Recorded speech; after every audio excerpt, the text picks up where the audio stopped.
think we are live.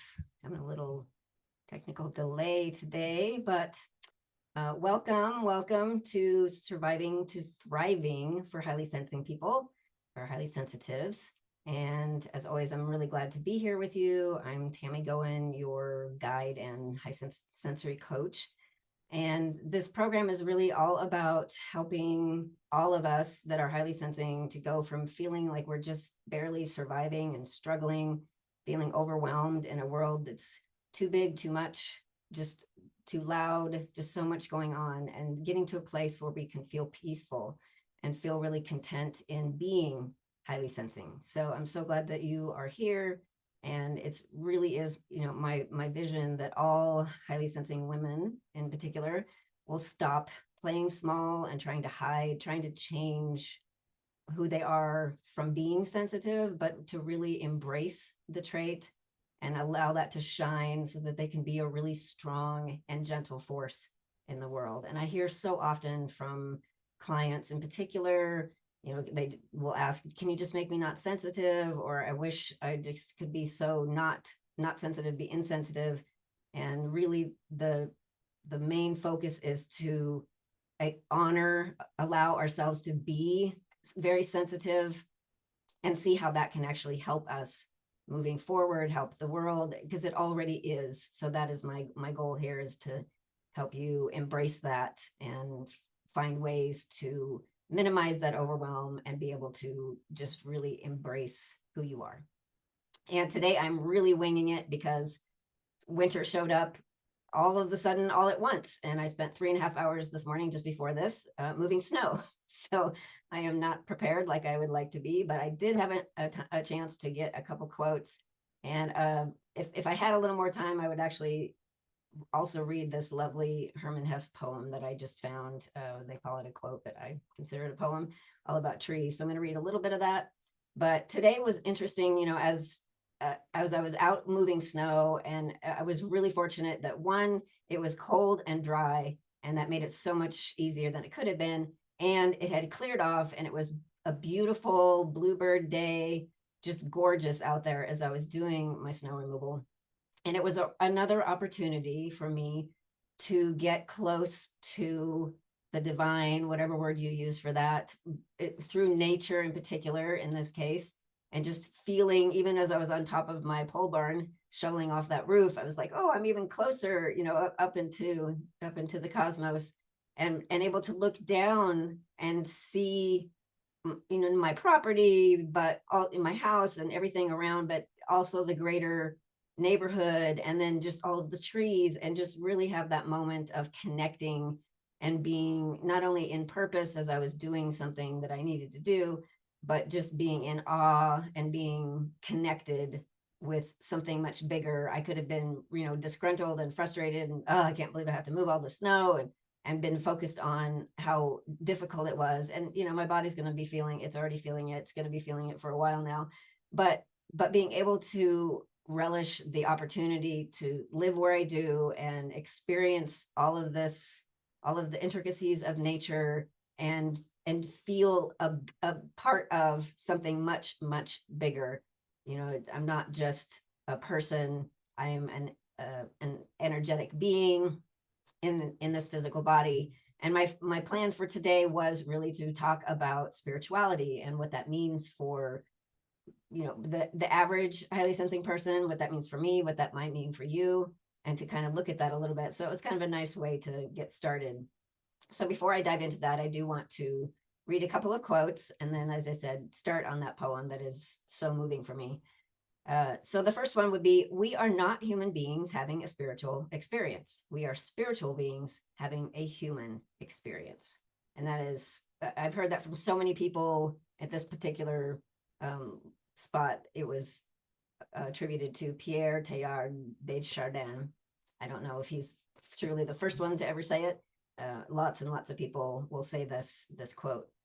And it really is true. I mean, if we talk about, things being all energy, and that we are energetic, spiritual beings, we happen to be here, in this physical body, which can be really challenging sometimes. But if we focus on that side of things, that we're this energetic being, the spiritual being, it can be really helpful. And again, I don't know what your beliefs are, religious or spiritual beliefs, but most people tend to think that there's some kind of, source, higher power, some kind of universal energy connection. So wherever that is for you, all of this is pertinent. And the next quote is actually from John Lennon, and I found it quite inspiring as well. I believe in God, but not as one thing, not as an old man in the sky. I believe that what people call God is something in all of us. I believe that what Jesus and Muhammad and Buddha and all the rest said was right. It's just that the translations have gone wrong. And of course, that's his perception and his judgment, about where things were at. And I don't know where you are all on that, but I agree that everyone seems to have the same message. It just comes out in a different way, but it's all come back to this idea that we are all connected, we are all one, depending on which religion or which culture or whatever that you're looking at there. That is a very common theme, that we are all connected, we're all one, and everything affects the other. It's like that butterfly effect. You do something here and all the way across the world, there's an effect. And that has a lot to do with that energetic connection, like, the earth as a giant hologram, and we're all part of that. And then I've talked before about quantum theory and how that has actually been able to prove that the way we look at time is actually different than it really is in terms of energetics, because if you can do one thing to half of an atom or half of a proton, I can't recall anymore, in 7 miles apart at the exact same, to one at a certain time, and then at the exact same time the other half experiences the exact same effect. That's pretty profound and helps me to understand that, yeah, everything is always connected, and it's in some ways instantaneous, or at least has this broader scope from just being this little earthly person having to do all the time. And it helps to connect with that idea of, oh, I'm part of this big thing, and I can feel really small, but I can also feel really expanded, and being part of that is, I think, very helpful. And so highly sensing people do tend to, and the research that Elaine Aron did, even at the very beginning, to be more spiritual or connected with divine source, or seeking that, or doing some kind of connection with inner wisdom, inner guidance, and how that connects with whatever that is for you, some kind of divine essence or source that just seems to be even more experienced with highly sensing people. It doesn't mean that we tend toward religions or certain religions. Sometimes it's not religious, but spiritual. And that kind of is one of those terms that's kind of getting quaint these days, spiritual, but not religious. What does that mean? But truly seeing ourselves as a spiritual being, whatever that experience is for us, and whatever speaks to us about that. So one of the things that I think is really important to remember as we are connecting and finding different ways to do that is how important nature can be. And so I do want to read this to you. I'm going to read part of it. It's quite long. I'm going to read the big long first paragraph. So settle in. I just think it's so moving, and just an example of how so many different ways of connecting with the divine or with universal energy, and part of that being through nature, which again, it tends to be a very strong connecting point for highly sensing people.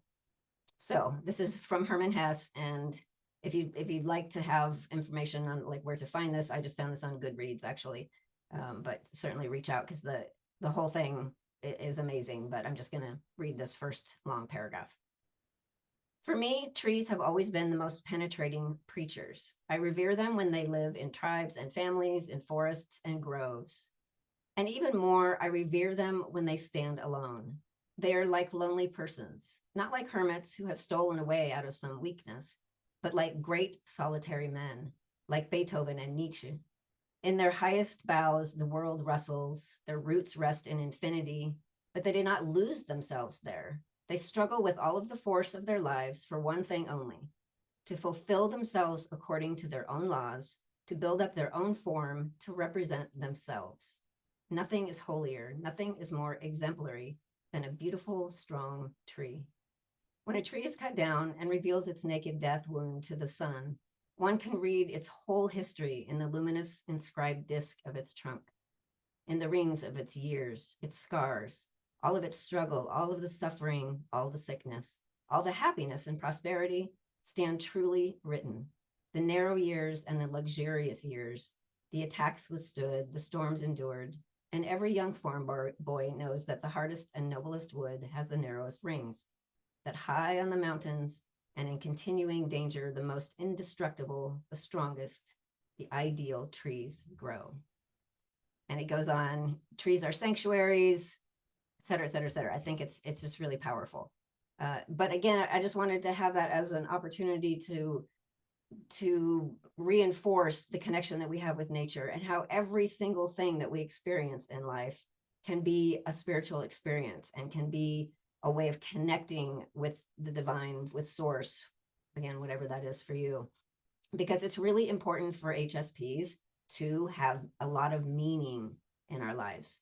That's one thing that we really, we do anyway, but we strive to have more and more meaning, which is why we like really deep conversations and usually smaller groups, but we don't tend to like chit chat very much or gossipy stuff. We want to really have some meaty interactions, and we give a lot of meaning to those times, and we give a lot of meaning to everything that's in our lives, but creating more meaning makes life that much more vibrant and alive for us.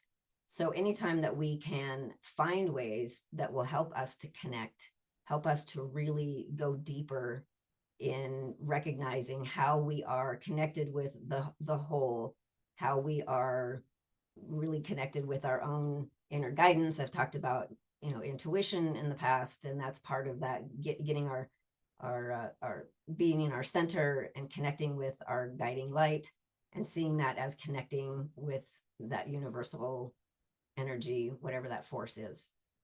And one of the things that's really been coming up lately is, I was doing a meetup group last night, and this came up in conversation too, that there is so much going on in the world right now, and it can be really, really heavy. And for us who are so sensitive and bringing things in all the time and giving so much meaning to everything, that heaviness gets really weighty and gets really challenging to manage. And sometimes it seems like we can't get out of it. And it would be easier, of course, if we just weren't so sensitive and wanting to just shut everything away and not have it be true. And of course, we can't do that. And a lot of times we can feel like we don't have any control, and that makes it really challenging. And there are obviously things we don't have control over. But we do, we are able to take little steps of things that are important to us that can make a difference. And then part of it is acknowledging that those things that we can't change, we can accept by saying, I'm not going to condone this, but I have to acknowledge that this is what is happening in the world, and I can't change everything. And it's not my job to do that, to change everything and make everything okay. I will just do my part, do what works for me the most that I can. But it's also really helpful when we get in these places of feeling completely overwhelmed by the world, by the things happening in the world, to recognize or to realize how we are truly connected with source and allow that to lift us up. It helps us to fill our tank. It helps us to feel connected, which is really important for us. And it helps us to realize again, oh yeah, okay, maybe there's a grand plan. Maybe there's something going on here that I'm not seeing. Ultimately, we hope that it's going to be improving monumentally in the near future. But being able to connect on that deep level and say, okay, yeah, there's a big thing happening.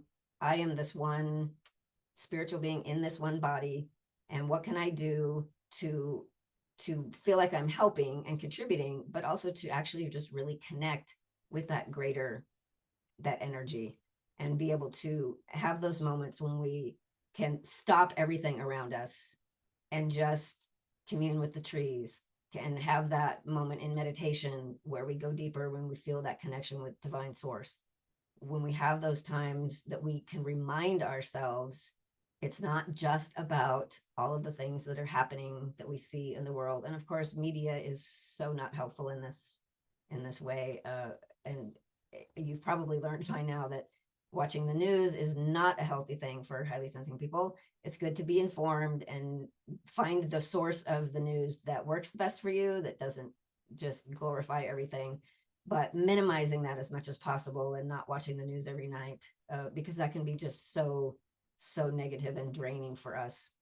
So being aware of what's going on, but not being wrapped up in that, and then being able to step back and take those moments to just go quietly within and say, okay, I need to separate from all of this, and let me just connect and remember who I am at this spiritual soul level, and connect with that divine source, and reset and feel okay again, even though we can't change things, and most things, a lot of things, and things are happening that we don't like and we're not going to condone, and they don't resonate with us, and that's really hard. And we have all those responses, with all the feelings that we're picking up and all of the energy that we're aware of and picking up.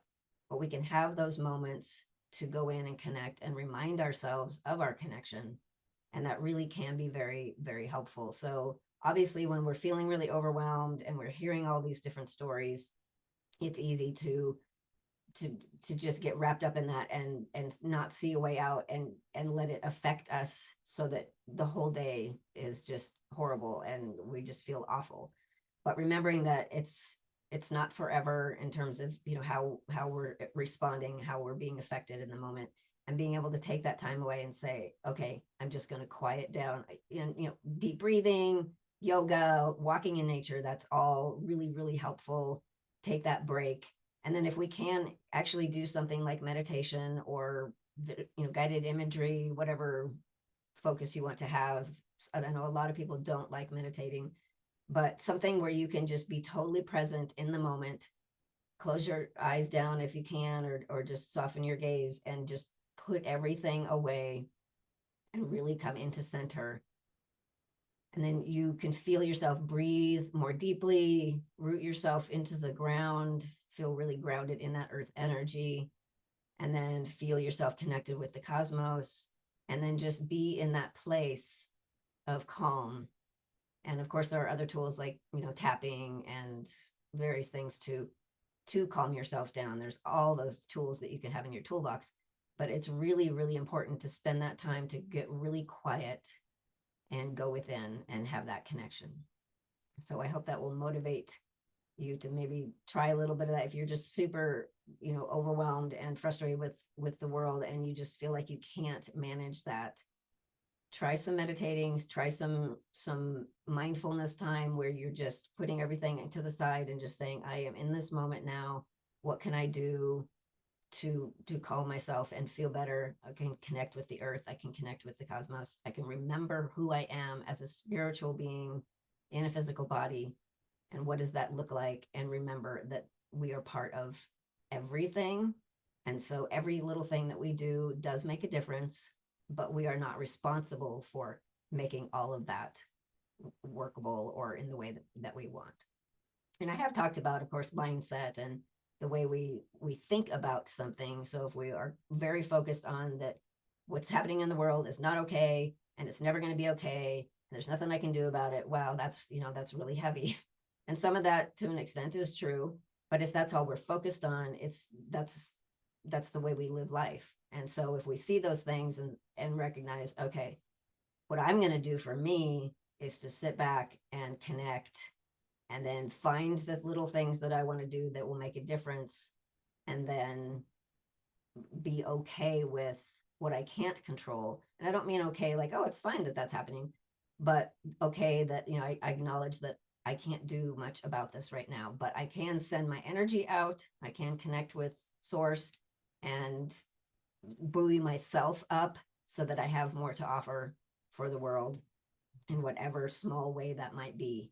So just taking little steps, being as connected as possible, and remembering that you truly are a spiritual being, and embrace that and use that to your benefit. And as you know, with the quotes and the poem that I read today, it's often very, very helpful to just go online and search for some of those things. You can just type in quotes for what I did today of spirituality, quotes for calming, whatever it is, or search positive, uplifting articles or stories, and pull those things up and remind yourself about the goodness that still exists out there, and that there are so many like us who are wanting things to be different, who are wanting things to be in a certain way, and have so much love and compassion and kindness within them that they're wanting to share. It's not just, a solitary experience. There are so many out there.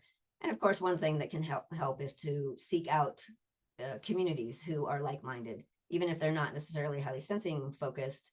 If they're focused on compassion and kindness and love and connection and consciousness, all of those things are likely to have a higher percentage of highly sensing people.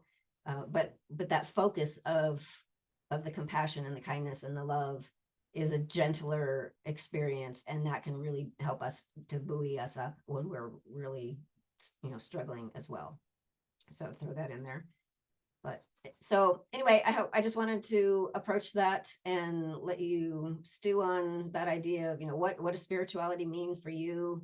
Is there something that you can do more to cultivate that, which will help to enrich you in so many different ways as an HSP, and see what you might have not been focusing on that you could spend more attention to with, or just spend more time meditating or being in that mindful place to, again, calm down, connect, and then recenter, refill your tank so that you can manage more of all that stuff that is going on.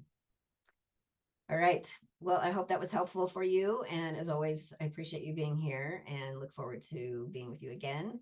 And if you have any questions or comments about what I talked about today, feel free to connect and just let me know your thoughts. I can send you an email, or if you want to schedule a session to chat, feel free to do that. I would love to connect with you. So have a really wonderful day, you beautiful, sensitive, spiritual being.